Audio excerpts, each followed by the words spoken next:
Feeling a bit hungry. What happens? How do I feed? Come on, we show you. So you give him a funnel and a tube. And a bungee cord.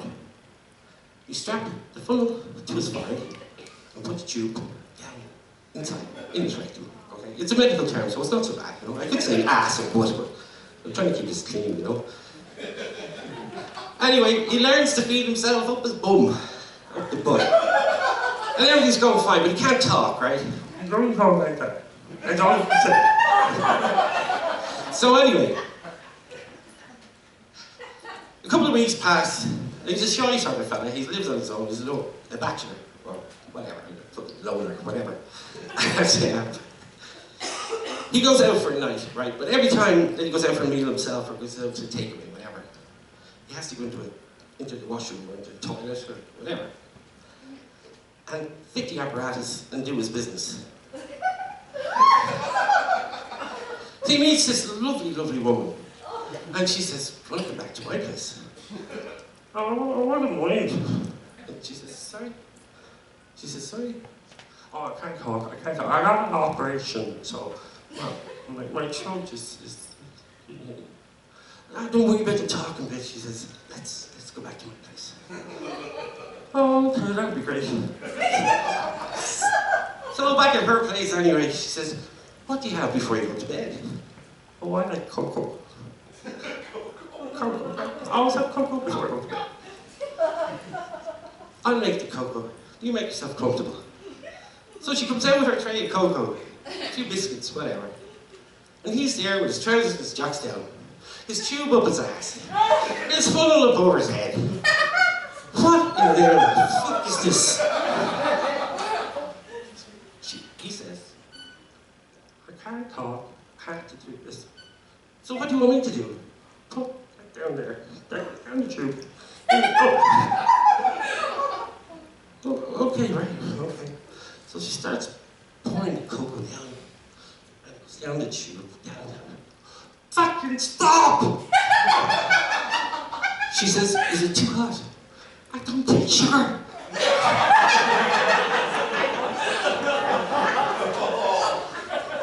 Cops are on the side of the road. Car goes by, it doesn't look like there's anybody in it.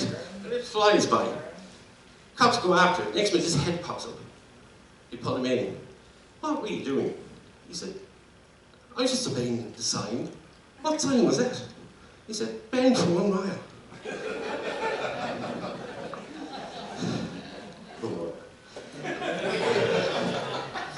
I could tell you about Wisconsin 106 station. That is some place, that is.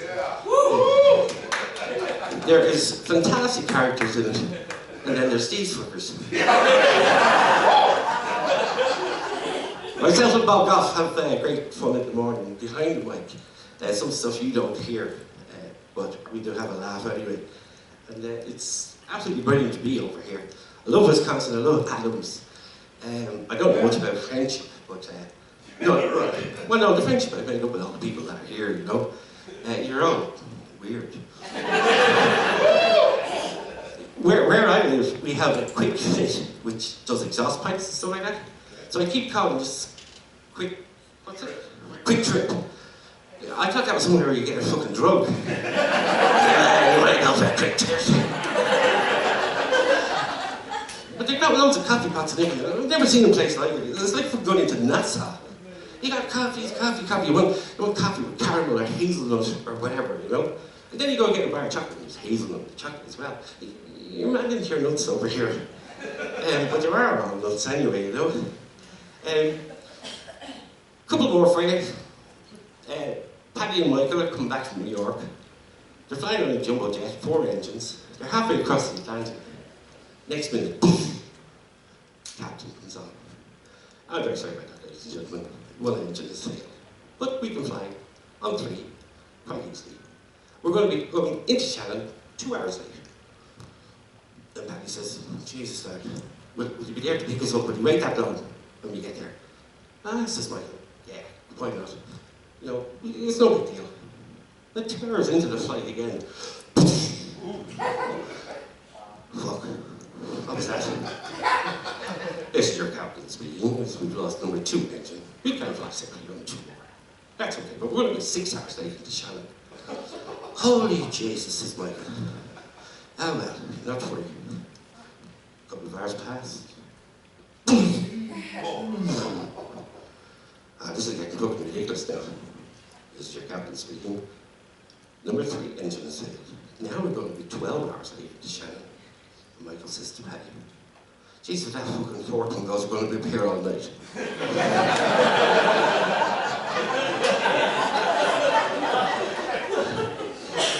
We love when American tourists come to Ireland because we have such fun with you. You think that we're thick, but we're not really, right? We get the last laugh, I have to say. And one instance was an American got off the plane in Dublin for a 2-week holiday, come back to see the old sod. That was you then. Yeah. And he was met at the door by a fellow with a sack. And in the sack was a skull, just an old skull. And the guy, well, we call him Paddy, okay? Paddy said to the American, do you want to buy Brian Boru's skull? Now, Brian Boru to us was the #1 man in our mythical history. I sure would. How much? For you, he said, give me $200 or €150, whichever one you want. So he said, well, I have dollars on me, I'll give you $200. And he sold him the skull. Beautiful old skull, okay? The American goes off on his 2 weeks holidays, meets everything, does everything, goes see all the old castles and stuff like that, and headed back to America. About 10 years later, he came back, and he was at the door with a sack. But Paddy looked at this little skull, and he said to the American, would you like to buy Brian Boru's skull? He said, but I bought that off you before. He said, it was the same when he was a boy.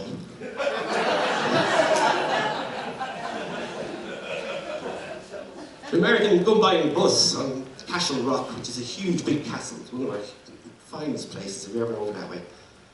And he remarked, whose idea was to build a castle on the side of a highway? Where did he get it from? Well, what sort of people are you, you know what I mean? They're there thousands of years. But I'm a bit stiff, to be honest with you. I was playing frisbee with the dog, and the dog's getting heavier.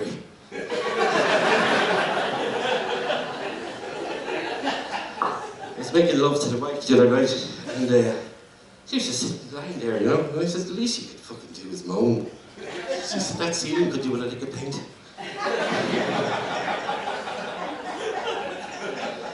I came down the next morning, there she was staring inside into the fridge, the refrigerator.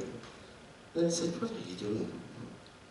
She says, look, it was a carton of orange juice. And it said, concentrate.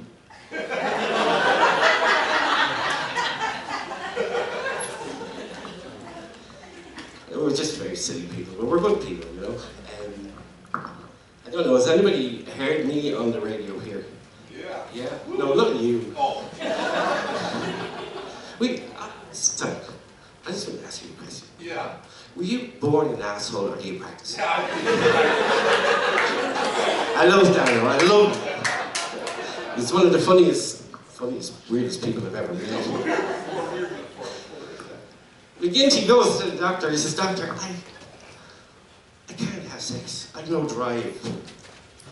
Tell you what, take these couple of pills, and come back to me in the afternoon.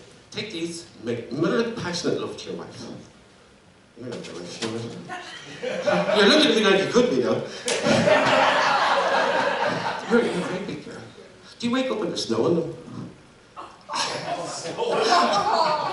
Now, I tell you, my wife has huge breasts, and the only way that we can put a bra on them is we go and get saddles for camels. No, we don't. She's a woman. She's all right.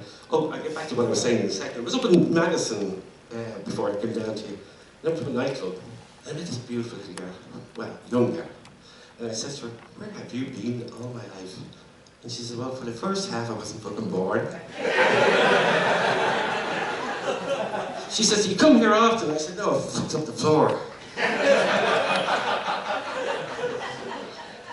So I started groping her a little bit, right? Because men do that sort of thing. Next minute, I started taking tissue out from here. And I kept pulling and pulling and pulling.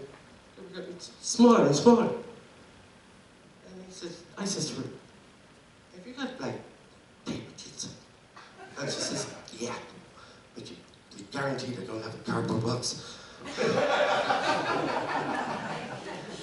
But anyway, I don't think I even go where I was going in a second ago. I was caught for speeding myself now. There's another man sitting to my left down there, but he remained nameless. And I was caught speeding. And the cops, we call them Garda. It's an Irish sort of term for the police anyway. And the cops pulled me in. And it was the day of what we call the All-Ireland final. It's like your Super Bowl, right? It's our Irish football. And I wanted to see the game, and I was in a bit of a hurry to get back for the kickoff. And so I got pulled in, and the cop says, "Good evening, flight commander." "Had a few drinks, did we?" I said, "I didn't see you there."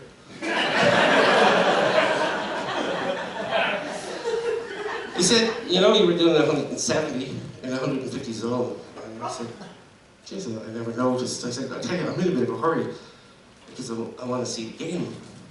He says, "I'm going to have to give you a ticket." I said, No, I'm going to watch it at home." Listen, you've been brilliant, right? It's fantastic to be here. I love Wisconsin, I love Adams, I love you all. Thank you.